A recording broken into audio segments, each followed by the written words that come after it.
not yours. You have to be careful with the first. Belong should lead you to understand yourself, not to lose yourself. Okay? Next, believe. The next thing that you want to do also, or that you need to do also, is to believe. And actually, that is very fundamental. Diba? Na ikaw mismo, meron pong self-conviction of who and what you can do. Okay? Kasi you will never have that self-confidence kung unang-una, puro doubt. Parang hindi. Hindi naman ata. Puro denial. Hindi ako yan. Diba? Puro suspicion. Okay? Puro mga maling akala. So you have, again, to realize that first and foremost, ang una po dapat na tumanggap ang sarili mo is no other than but yourself. Okay? Believe. That is very fundamental. Hindi ako haharap dito kung hindi ko pinapaniwalaan na kaya kong magsalita sa harap. I guess, the mere fact that you are here, because first and foremost, naniwala ka muna na kaya mong maging part ng activity mo.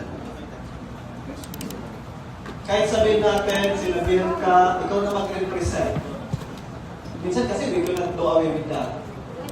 Diba? Pero, kahit pa paano, hindi mo naman papahirapan yung sarili mo. Yung mas masakit yun, yung pinipilit mo, hindi mo naman talaga gusto. Diba? Kasi unang-una, ikaw muna ang may gusto. So that's the second. Third, we are always in a journey of becoming someone. Okay? Hindi po static ang buhay natin. Dynamic ang buhay natin. That's how beautiful is our life. Diba? Continuous siya. Ibig sabihin, may growth. May mga potentials kayo, may mga possibilities kayo. Na sana, huwag niyo po hanapin. No? Always, pagbigyan niyo yung sarili. Kasi minsan, madami katuloy ka na. What if? Okay? Embrace na ang potentials niyo po is napakalaki. Bakit tayo may ganito? Because we see in each and every one of you that you will be an authentic and an effective leader. Walang ganitong activity kung hindi po nakita yung potentials niyo. Kaya ang gandang pakinggan, di ba? Facilitator sila. Okay? They assist you because they know kaya nyo. Yun ang maganda dun eh. Pag nagpa-facilitate ka, hindi ka po yung nagre-lecture lang. Nagpa-facilitate ka.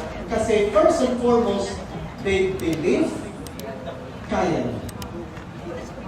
That's the third. We want to form our identity. Please believe. Have that conviction na kaya.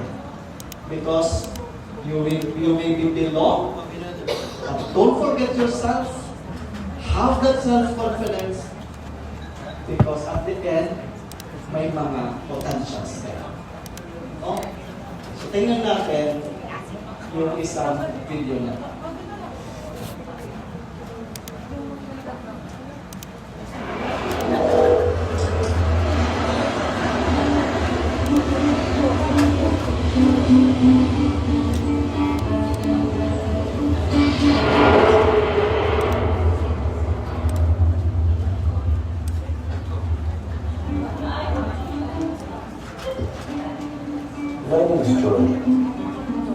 Armenian from Syria, or a Syrian from Armenia, whatever you call it.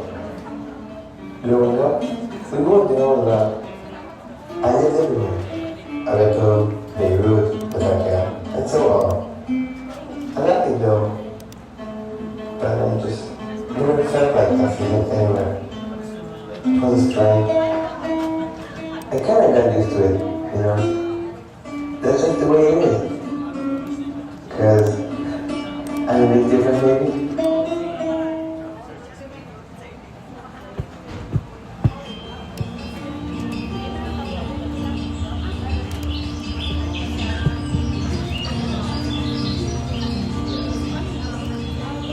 I started when I was 4. My father took me to do it. I didn't want to try it at first, but he used to say to me, one day you will understand why. We used to have time to the forest. We would eat together, sit together, and play together. It was us against the world. When you're up there all alone, you create this bond with people. It's all about brotherhood. As a teen, everything seemed possible. It was amazing. I have never felt that feeling before. I felt like I belonged somewhere.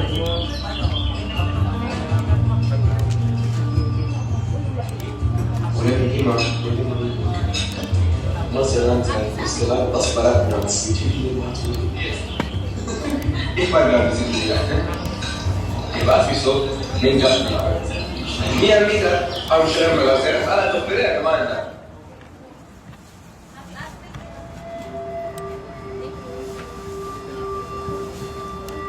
In 2012, conflict began in Aleppo, and my father violently died a year after.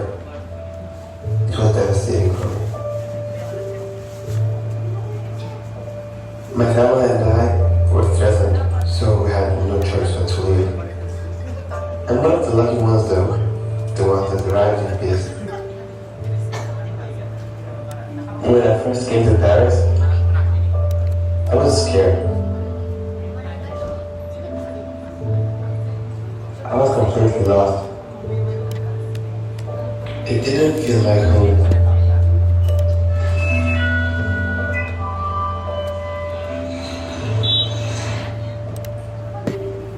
Then, I started going to school in an international class. I started meeting people, just really nice. There were people from everywhere. It reminded me of scouting. We all come from different places united here for a common objective. I didn't feel like an outsider anymore. Dad, I understand it now. Although we're out of our homes in the wild, we got each other's backs. Each and every one of us. We need to scout in our hearts.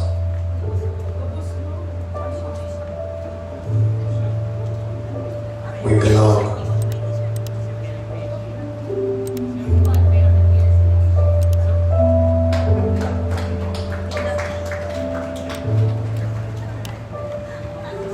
Okay, any reaction? Sino gusto mag-share?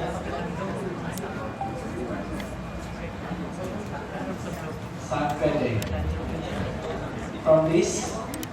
Tapos yung next video si Pangdito naman. So sino ba yung pwedeng mag-share sa inyo regarding sa nakita natin ng video?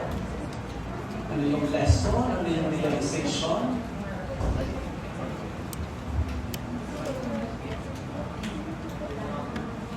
Hello everyone, good morning, good afternoon. My name is Charmy January Garabay Diaz. I'm 21 from Pandan. Yes. Actually, the video presented is quite similar to my story. Kaya medyo familiar ako. So I would like to share with you guys na it's a personal story but i-share ko sa inyo kasi I know na you will learn from this and reflect din somehow. So when I was 8, my parents separated and my dad decided us to move here in Catanduan is from Dumaguete City sa Visayas po. And because of that, I've experienced what George experienced in the video po na parang nahirapan siya to find his purpose. Actually, living out kasi or parang mag-move ka from another city to another town is quite different and hard. Kasi you need to adjust from different people, culture, situations, and you know, it's really hard actually, lalo na kapag bata ka pa. So, what I realized lang and learned from the video is that you need to find your purpose. And once you find your purpose already, you will never go wrong or you will never question kung nasa maling direction ka na. And right now, currently serving ako as President of Sinong Student Council. Actually, kapag nag-start ka din sa leadership at kapag hinanap mo yung purpose mo sa isang bagay na gusto mo talaga gawin, sa biyaya at tulong ng Panginoon, kaya mo at magagawa mo yung isang bagay. So, I would like to encourage everyone na even it's really hard, even kasi sometimes you only need one step to start what we really wanted to do. So if that's you na nahihirapan mag-step up for yourself, just remember na even the successful people or successful person, nag-start din sila na nahihirapan. They started doubting themselves or questioning if they can really do it. But just do it. Because if the Lord is with you, then no one can be against you. To God be the glory. Thank you. Yan. So, reality siya. So may mga challenges. But at the end of the day, are you going to lose yourself or are you going to move on and develop something? Diba? So,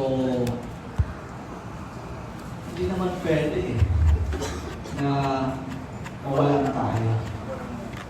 Okay? So next slide tayo. So I limit po sa isa lang muna kasi baka po kulangin tayo sa oras. No? Pero please expect ka na table after the video. So I just kayo. Maraming po sa kayo pala po sa sharing natin. Thank you. Okay, number 2. Yan. Awareness and leadership. No? Palagi nyo itong naririnig, diba? Kapag may posisyon, may power, therefore, mayroon po opportunity to lead. Okay?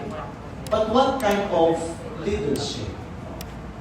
Anong klaseng leader ba meron tayo? So, dalawa po yung hinihingi sa atin actually. No? Transformational leader and second is servant. Parang napakahirap naman. Diba? Lalong-lalo na dito sa transformation. No? A leader who wants change. Pero may minsan kasi may nakakalimutan tayo. Diba? Of course, magaling tayo, tama? Imposible na hindi tayo magaling, no? May mga kanya-kanya tayong talent, skills,